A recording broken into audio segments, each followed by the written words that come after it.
Selamat pagi anak-anak. Pada hari ini kita menyelesaikan sesi terakhir, sesi ketiga dari bab 1 sejarah peminatan semester ganjil.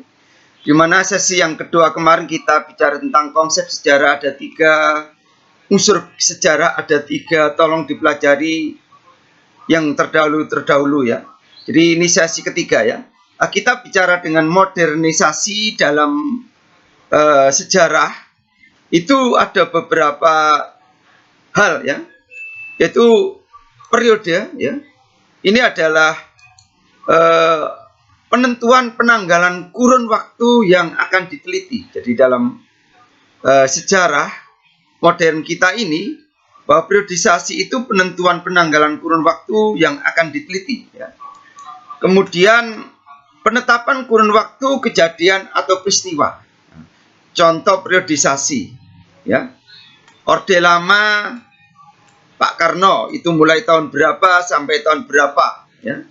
Orde Baru Pak Harto mulai tahun berapa sampai tahun berapa masa pemerintahnya. Kemudian Orde Reformasi mulai tahun berapa sampai hari ini ya. Itu contoh periodisasi ya. Kemudian dalam sejarah juga ada istilahnya kronologi. Kronologi itu kalau dalam dunia sekarang itu mungkin urutan waktu yang tersusun sesuai dengan kejadian yang sebenarnya. Ya, kalau dunia sekarang ini saya memberikan contoh, maaf, mungkin kecelakaan ya. Tolong hati-hati kalau bersepeda motor, mobil, hati-hati supaya tidak terjadi kecelakaan ya. Ya, terjadi kecelakaan, kronologinya gimana? Siapa yang salah? Ya, siapa yang benar?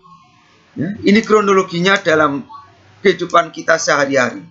Tentunya kronologi dalam sejarah bisa kamu lihat kronologi perang Diponegoro dan lain sebagainya ya.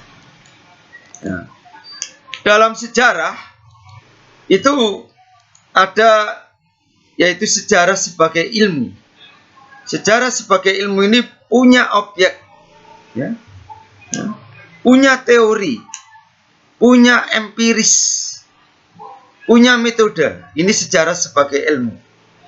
Kemudian yang kedua, sejarah sebagai kisah.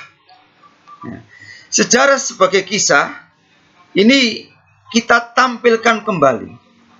Jadi sejarah sebagai kisah ini biasanya subjektif. Peristiwa masa lalu ini bisa kita hadirkan kembali. Nah, coba kita melihat sejarah sebagai kisah, ada sedikit cuplikan film sejarah sebagai kisah. Kita lihat.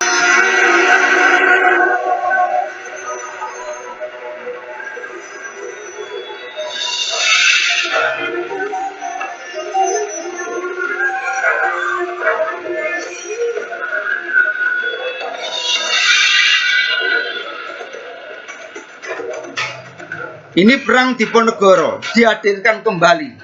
Sejarah sebagai kisah.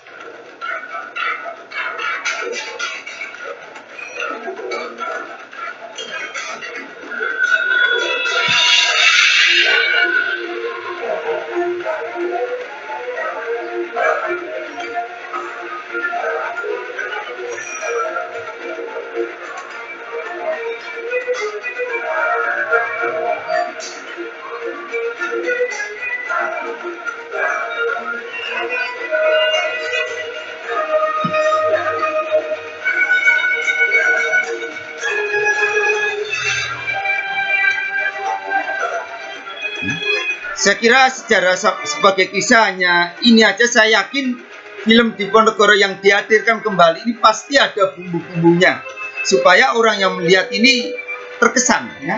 Inilah sejarah sebagai kisah kita hadirkan kembali. Selanjutnya kita jelaskan sejarah sebagai peristiwa. Ini sejarah sebagai peristiwa ya. Jadi sejarah sebagai peristiwa yang ketiga ini. Bagaimana sejarah sebagai peristiwa? Sejarah sebagai peristiwa itu adalah bersifat objektif. Jadi sejarah sebagai peristiwa itu bersifat objektif. Realitas, kenyataan, tidak bisa terulang kembali. Jadi sejarah sebagai peristiwa ini tidak bisa terulang kembali. Kita berikan contoh satu film secara singkat, sejarah sebagai peristiwa. Kita saksikan. Soekarno-Hatta atas nama rakyat Indonesia telah membacakan proklamasi kemerdekaan pada tanggal 17 Agustus 1945. Namun pada kenyataannya Belanda sangat sulit mengakui kenyataan tersebut. Bahkan tak lama setelah itu, bekas penjajah ini datang lagi dengan membonceng pasukan sekutu.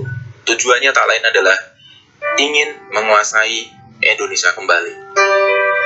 Setelah melalui masa-masa genting dan berdarah-darah, diwarnai serangkaian perang dan perundingan, Belanda akhirnya mengakui kedaulatan RI pada tanggal 27 Desember 1949 melalui KMB atau Konferensi Meja Bundar.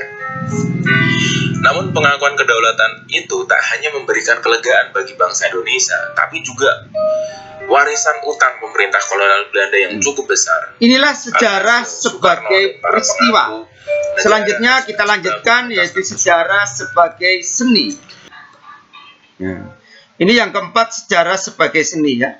Tentunya sejarah sebagai peristiwa, contohnya KMB itu peristiwa yang nyata, ya, peristiwa yang otentik, ya. Nah, sejarah sebagai seni itu adalah kemampuan menulis yang baik, yang menarik tentang suatu kisah. Inilah ada 4 sejarah sebagai ilmu, kisah, peristiwa, dan seni. Ya. Kemudian untuk kegunaan sejarah ini kita tampilkan pertemuan yang akan datang.